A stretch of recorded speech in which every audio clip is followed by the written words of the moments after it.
The movement displayed more of her cleavage, which seemed to be the point. She said, "You look like you just got out of the army or something." She was actually sort of correct.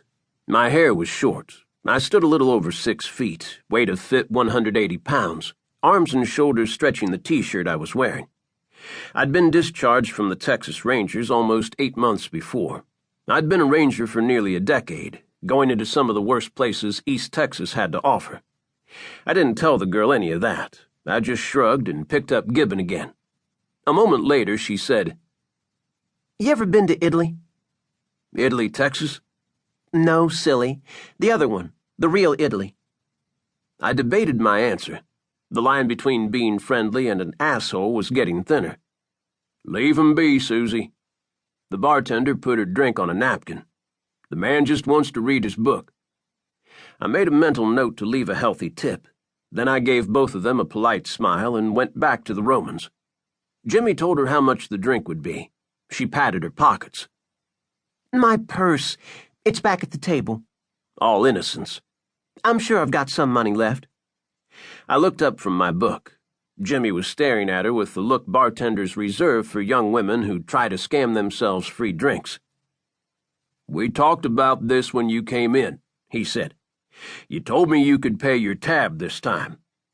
He wasn't angry, and I understood why. It was hard to get mad at a girl like Susie. You instinctively knew she was doing the best she could, and that was never enough. "There's money in my purse." She stood up straight, chin high. Jimmy and I stared at her. She made no move toward the table where her handbag was. I sighed and put down the book again.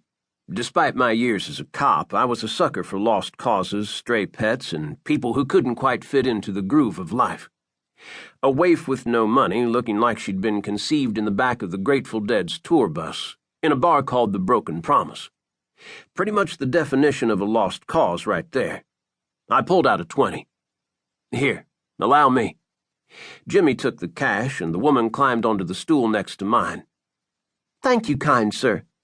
She took a sip of vodka. "I thought my friend was going to be here by now." I picked up Gibbon and tried to find my place, tried to ignore her without being impolite. "It's kind of a date," she said. "I haven't seen him in years. We hooked up online." I didn't reply, kept reading.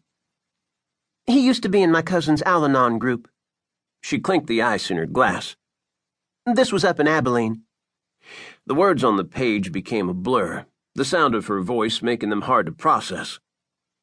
"He's been in Austin for the last month or so." She paused. "An unfortunate misunderstanding with the local authorities." I stopped reading. "He's been in jail?" "Only for a short period." Her eyes were wide as saucers. "He says that he's a political prisoner. People can't handle the truth of his views." I rubbed the bridge of my nose, tired all of a sudden. On the TV, the thunderstorms were getting closer. "You seem like a nice person, Susie. Maybe you could try and meet somebody at a homeless shelter or a methadone clinic." She rattled the ice in her drink and stared off into the distance. "Everybody deserves a second chance, don't you think?" I wondered if there was a bus leaving later. The destination didn't matter. She shifted her weight so that our knees were touching. After a moment, I shifted away. One of the cowboys who'd been playing darts approached the bar, ordered 2 more beers. The crown of his hat peaked higher in the rear than in the front. The crease sloping toward the wearer's face, what's known as a Tom Mix-style Stetson. His friend's hat was similar.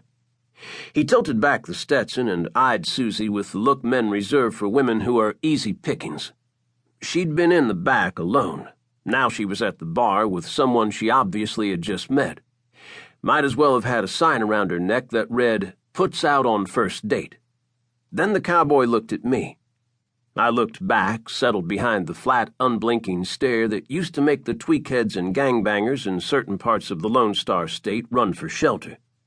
It still had some utility, evidently. The cowboy paid for the beers and headed back up to his friend at the dartboard. Susie stayed at the bar and drank, humming to herself softly. She didn't try to talk to me anymore, so I opened my book and continued to read. A page and a half later, a gust of wind swept through the bar as the front door opened and a man in his 40s entered. His scalp was clean-shaven.